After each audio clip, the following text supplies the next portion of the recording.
बिहार की सियासत में एक बात कही जाती है कि नीतीश और लालू के बीच कितने भी राजनीतिक मतभेद क्यों ना हो, लेकिन मनभेद कभी नहीं हुए। और दूसरी बात यह कि नीतीश को जब जब लगा कि उनकी मुख्यमंत्री कुर्सी खतरे में या पार्टी खतरे में, उन्होंने हमेशा महागठबंधन का साथ दिया। साल 2021-22 का सबसे अच्छा उदाहरण यहाँ से मिलता है, जो हाल ही का मामला था।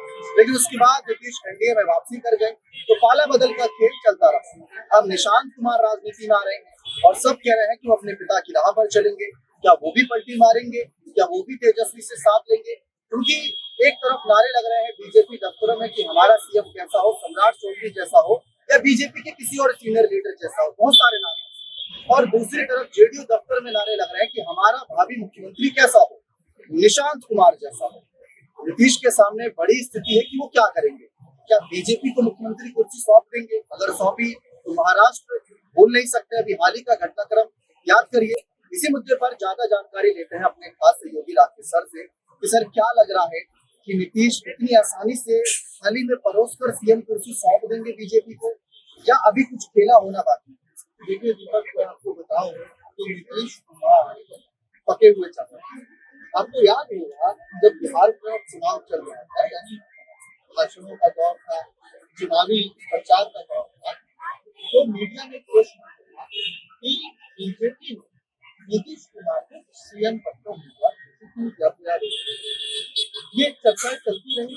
कई बड़े लोगों से पूछा गया, कई बड़े नेताओं से पूछा गया, सबने कहा कि उनके नेतृत्व में चुनाव लड़ रहे हैं। नीतीश कुमार को ये बात, नीतीश कुमार बिहार में कहा जाता है रूस का कोई एक बड़े मार्ग है, 2 दिन ये बात दिल्ली पहुंची। आप समझिए कि नीतीश कुमार की पॉलिटिक्स का करिश्मा था कि गृह मंत्री अमित शाह बिहार आना पड़ा, मौर्य होटल पटना में होती है।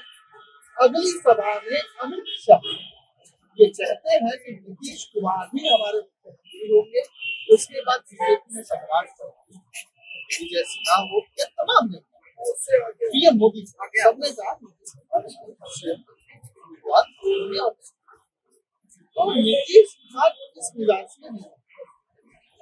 तो अब रही बात की महागठबंधन के साथ जाने की, तो समझिए, और महाराष्ट्र को उदाहरण दिया, नीतीश कुमार कभी भी अपने आप को और अपने सुपुत्र को उद्धव ठाकरे और जेडीयू में किसी को एकनाथ शिंदे ने, नीतीश कुमार को पता है ये पार्टी मेरी है और इसका कमान अब निशांत कुमार किसके लाए।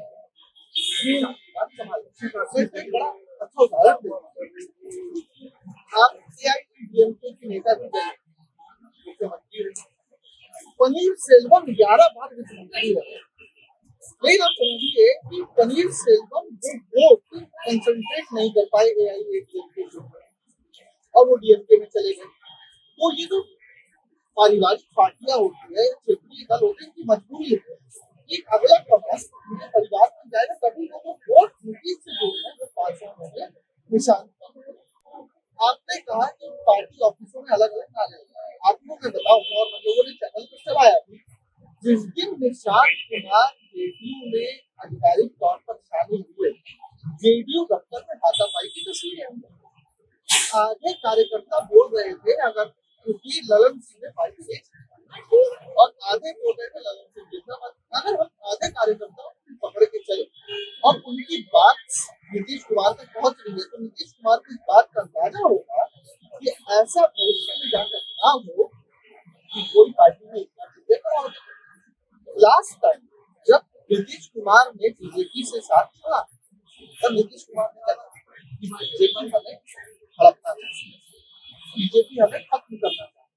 तो बहुत बड़ी बात नहीं है कि फिर से अगर दिल्ली आकर नीतीश कुमार को लगता है कि निशांत कुमार को उद्धव ठाकरे और कोई पार्टी जेडीयू में एकनाथ शिंदे बनने की कोशिश कर रहा है, तो एआईएमआईएम है, आरजेडी है, निर्दलीय है, कांग्रेस है, लाकर उपेंद्र कुशवाहा तो सरकार बनाई जा सकती है।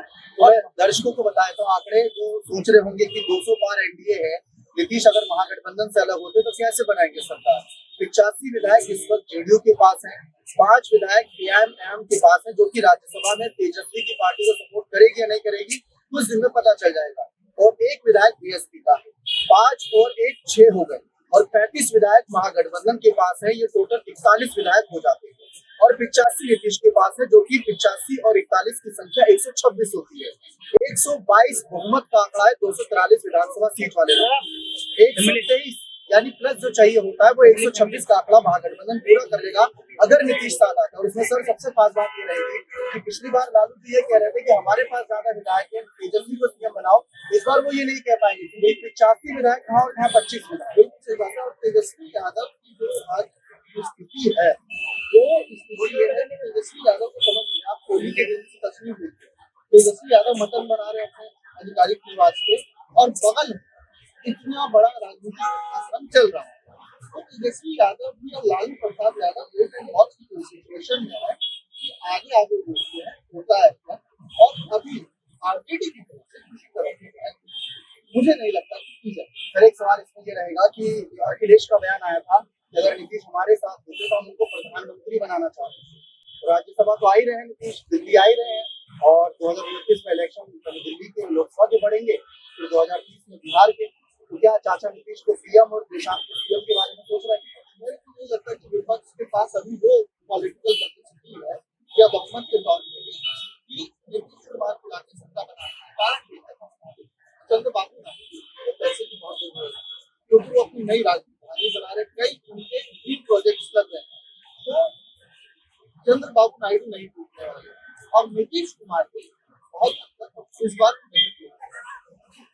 तो साफ है कि चंद्रबाबू नायडू और नीतीश के सहारे जो मोदी सरकार 3.0 चल रही है उसमें नीतीश कुमार तो दिल्ली ही आने वाले हैं और चंद्रबाबू नायडू जैसा बताया कि जरूरत है कि केंद्र सरकार का सहयोग चाहिए और वो मिल भी रहा है। लेकिन फिलहाल जो सवाल थे उन सवालों का जवाब मिला है। लेकिन ये बिहार की सियासत है, इसे पढ़ पाना, इसे समझ पाना बेहद ही मुश्किल है। जितना आप बिहार को समझोगे इतना ये आपको और चौंकाएगी। अब देखते हैं नीतीश कुमार राज्यसभा तो आएंगे और राज्यसभा आने के बाद इनको क्या जिम्मेदारी दी जाती है और इनके बेटे को क्या जिम्मेदारी मिलती है, देखना बेहद दिलचस्प रहेगा। चैनल के साथ